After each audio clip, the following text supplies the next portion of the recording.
Greetings, metalheads, and welcome to No Nonsense Metal Reviews. I'm George, and today I'm back with another collection update. A very small collection update, but all very nice articles that I'm pleased to have acquired, and all came from a little record fair that I attended last weekend. So this was at I can't even remember where it was, at the Jubilee Centre, I think it was called, in Mildenhall, here in the east of England, Suffolk, UK, on July the 6th. I am not one for attending things like record fairs or, car boots, we call them here in the UK. Not one for attending that sort of thing. But I was quite intrigued to give it a go and actually go along to a record fair. And that's the first time I've actually been to a record fair. I've always been very skeptical about the idea of attending things like record fairs and these kind of second-hand selling things, because in my mind, the sorts of people that are going to be selling vinyl, primarily, that was what was available there, they're going to be aware of the value of these articles. Because let's face it, if that's your livelihood, if that's what you're doing to make some money, chances are you're going to put in the research, put in the time, and work out how much this stuff is worth. So, in my mind, everything's going to be expensive. But actually, I was really rather surprised. There was a lot of stalls there and a lot of people. And I think that in itself reflects the fact that generally, it seems that vinyl is very popular again. We know that over the last however many years, the numbers of sales has been gradually increasing. Certainly the price of buying physical vinyl or physical releases just in general has gone up tenfold in the last few years. Absolutely ridiculous. I can give many accounts of times where I've purchased things either in a shop or online, and it has been a fraction of the cost that it is now. And I suppose that is true across the globe, and not just with vinyls and CDs, but with everything in life. But hey, enough of that misery. So I went along to Mildenhall, went to the record fair, which I was really impressed by. I did see a few other patch jacket wearers there, horns raised to you, brethren of the metal, for doing the thing and supporting the local scene. But I picked up some cool articles, and just a bit of a disclaimer. I'm sitting here in my Hell Ripper long sleeve. I've got my latest patch jacket that I'm working on there with a Pleasure to Kill Creator patch on the back. If you've been following the channel, you know I love my black metal, you know I love my death metal, my thrash, you know I love my extreme stuff. But just as a disclaimer, none of these releases are death or black metal or anything really extreme. They would have been considered, some of them would have been considered extreme for the time, definitely, but there's nothing savage here.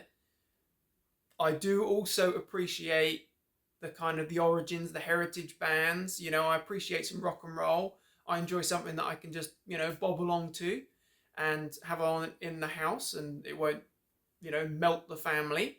I can do that too. Okay, so just be aware. So we've got 3 vinyls here, all nice things to have, and I must say they were all really quite inexpensive, all things considered. So I'm going to start off with probably the biggest name, although these are all big names, but this particular release, this is from AC/DC, one of the biggest names in music, of course. And this is the 11th studio album from Angus and Company from 1988, I believe. Yeah, 1988. This is Blow Up Your Video. Now, I'm a big fan of this album, hence why I bought it. And this is an original album, and it's not in bad nick at all, considering its age. This album is no spring chicken, nor is AC/DC, come to think of it. But this album, if you're a follower of the channel, you may have seen or remember that I rate this as an underrated album. So I did Blow Up Your Video as being a screaming underrated album, one of many underrated albums in AC/DC's catalogue. I really like this album. I really do. And it's been one that I've frequently gone back to over the years. I feel that it's a solid rocking album. Some great tracks there. There's some notable differences, of course. The fact that it's different producers at the helm here. We have Vanda and Young, as opposed to, of course, the previous well-known, legendary AC/DC and Def Leppard, among many other bands. Producer Matt Lang. Yeah, there's differences here, but it's still a really solid rocking album. You've got some great tracks here. You kick off with Heat Seeker, which is, it's a more of an 80s kind of hard rock, quite melodic, very palatable, kind of got a bit of a stadium rock, no surprise, edge to it.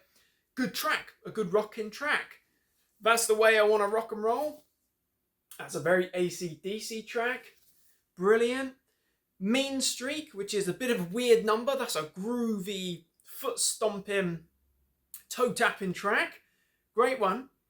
Go Zone, Kissin' Dynamite. They're all just really reliable, rocking AC/DC tracks. What's not to like about it? Second side is also very strong. We've got Nick of Time, which is again a good sort of stadium rocker. Some Sin for Nothing, brilliant track. Rough Stuff, nice and sleazy. Classic AC/DC there. Two's Up. And the last track, which is a personal favourite, This Means War. Fast-paced, rockin' rollin' track. So it's just a really nice piece to have. And, I've got it on CD. I very nearly bought a patch with that artwork on recently, but I've always liked this album and saw it on vinyl, good condition, very cheap, barely over a tenner. So yeah, first article, we've got AC/DC, one of the biggest bands in the world, let's face it, one of the most legendary names in rock, with the 88 album, Blow Up Your Video. Now, sticking with the megastars of rock, this isn't in the most pristine of conditions, but as soon as I saw it, I had to have it, to quote Gene Simmons there. I love this album. I'm a big Kiss fan. I have been a big Kiss fan for many years. Love them or hate them, I don't really care. Kiss are a household name. Of course, they've become a bit of a joke, to be honest, a bit of a money printing enterprise, and that I can't necessarily get on with. And I try not to pay too much attention to the whole personalities. Gene Simmons is notorious for speaking before he thinks, I assume. And yeah, that aside, I love certainly the early albums. And I remember discovering Kiss properly in my sort of mid-teens, about 15 to 18. And I was hooked in a big way. As I was with AC/DC and bands like that, revisiting or delving into the origins of rock and heavy metal. I mean, where would the world of heavy music be without Kiss? If Kiss influenced everyone from Dimebag through to, I don't know, I can't even remember that. I remember reading there was some death metal legend, might have been Martin Van Drunen, quite influenced by Kiss or introduced to music because of Kiss. Can't remember, I might be making that up, but where would heavy music be without Kiss? Kiss Alive, this is the debut live album, released in 1975 originally, I believe. I think this is a copy from a couple of years later, 77. Yeah, it's not in the mintest of condition, but I love this album. I think it's fantastic, and it was incredibly cheap. I think it was something like £12 or something. And yeah, around the edges, it's a bit roughed up. Of course, it's going to be, unless it's been kept in a sleeve immaculately all these years. Chances are it's going to be a bit donked. But this is one of the classic great live albums of all time. Firstly, I absolutely love this live album. I love Kiss Alive 2 as well. I'm yet to hear Kiss Alive 3, but I very much doubt that it's going to live up to the first two. Ironically, I've always kind of gravitated a little bit more towards Kiss Alive 2, just because some of the tracks there. But since getting this album and giving it a spin, I think this is actually probably the stronger number, definitely. It's just full of classics from the first 3 albums. So we've got from the self-titled through Hotter Than Hell, through Dressed to Kill, or the other way around. We've got just brilliant classic freaking material here. Deuce, Strutter, we've got Hotter Than Hell, we've got the rock and rollin' Firehouse, we got Come On and Love Me, brilliant. Parasite, an absolute masterpiece. Watching You, the very elongated version of 10,000 Years with the drum and guitar solos. Maybe, you know, fine. Yeah, that's good. That's pompous. That's rock and roll. Absolutely. The brilliant Black Diamond, Rock Bottom, Cold Gin. Fantastic. Absolutely fantastic. And I've had the CD of this for many years, as I say. I've heard this album countless times. And I couldn't walk away after seeing it, just, you know, stuffed in a box in amongst tons of other stuff. I had to have it. Good old Casablanca sticker on the middle there. Kiss Alive. Love Kiss, hate Kiss, doesn't really matter. You cannot dispute the impact of Kiss on rock and heavy music. It's full of just rockin', catchy, great stuff. Absolutely brilliant stuff. I've, as I say, always been since first hearing them, always been a big fan of Kiss and their music. Certainly the early albums, Destroyer as well, Love Gun, great stuff. You know, it's just easy going rock and roll, but it's heavy. You consider the time. The first 3 albums certainly, and this absolute beast of an album. Whoa, that must have been quite something.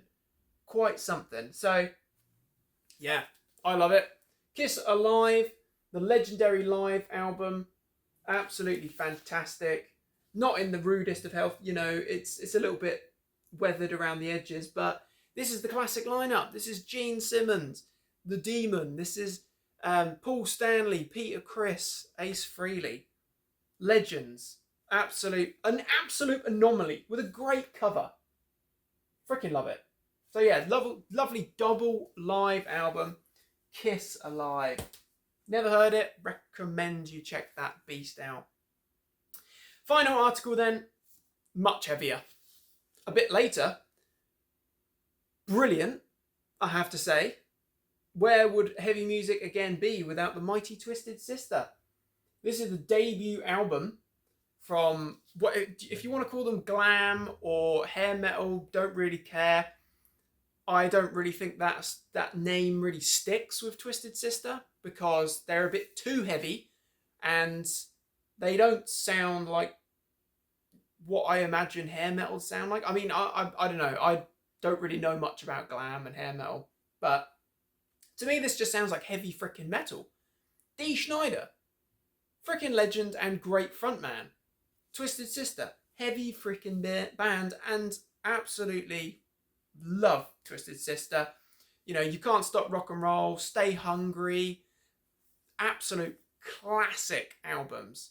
Love Is for Suckers, Come Out and Play, absolutely brilliant. So this is the debut, as I say, Under the Blade from 1982. This is the only Twisted Sister album that until this point I didn't have a physical copy of. I have all of the other studio albums on vinyl. So I was very pleased to see this and buy this for £15, which I thought was very good. So we've actually got the original printed inner sleeve here. Freaking great album. And I didn't quite realise just how good this is. It's a heavy rocking album. It's heavy metal, in my opinion. You know, this isn't all songs about love and lovey-dovey stuff.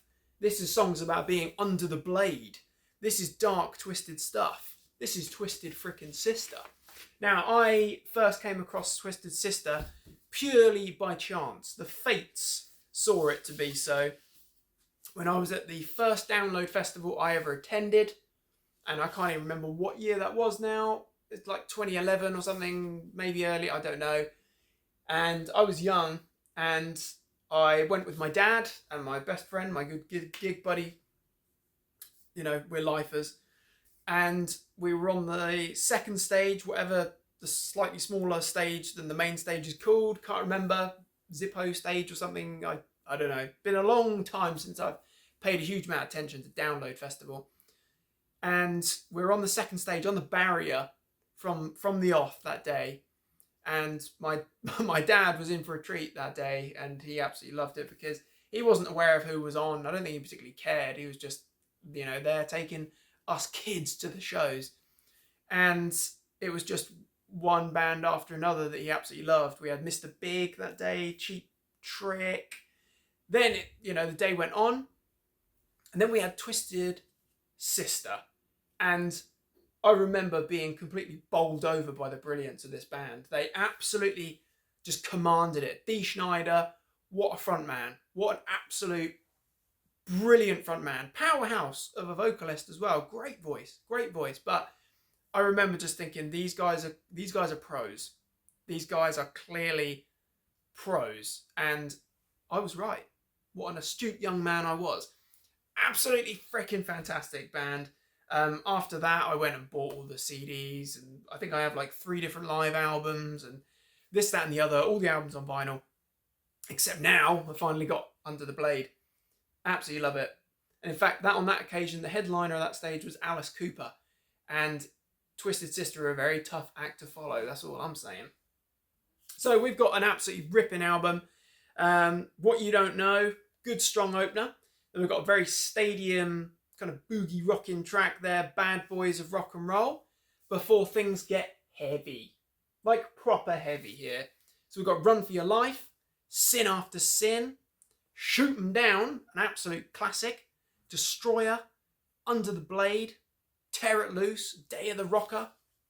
Brilliant, fantastic metal album. As I say, you want to call it glam, want to call it hair metal, don't really give a damn. This is just good, solid heavy metal to me. I think it's brilliant. So, yeah, I picked that up. Twisted Sister, what a band. What a band. I mean, you could dispute their metal status if you like, but I'm pretty sure they ended up headlining Bloodstock. And that's a good sort of indication that they are a good metal band, right? Don't know. Who knows? Who cares? But Under the Blade, brilliant album. Debut album from 1982. Lovely condition piece here. Absolutely fantastic. So chuffed to have that in the collection. So, my friends, that is all for this little collection update. As I say, a brief one, but we've got some nice vinyl here from the Mildenhall Record Fair. I believe it's actually on again in November. So, if you're local, if you're from the Bury St Edmunds, Cambridge kind of area, then check out that festival. So, we've got AC/DC Festival, Fair, Fate, whatever. AC/DC with Blow Up Your Video, a criminally underrated album from 1988. Then we've got Kiss's 4th album, first live album, double live album, Alive, exclamation mark. Some groovy, rockin', excellent heritage brilliance. And then we've got metal up your wazoo. Twisted Sister with Under the Blade. Excellent stuff. Love it. What are your thoughts and opinions on Twisted Sister, Kiss, AC/DC? Interested to hear if there's any other heavy music fans that are also unashamed to admit that they dig the classic stuff as well. Let me know.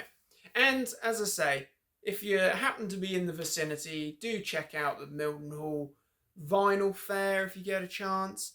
Definitely worth it. I think it's on in November again. Don't know. But, if there's something local to you, a fair, a fete with vinyl, check it out. Maybe we should be supporting the scene a bit more. Maybe I should be supporting the scene a little bit more. Never pay through the nose for it, though. But pick up some classics. Pick up a bargain if you can. Thanks very much for watching, my friends. Do feel free to comment, like, subscribe, share. I really do appreciate the support. Do check back soon for more reviews and recommendations of all the good, heavy things. Until next time, my friends, take care of yourselves and stay freaking heavy.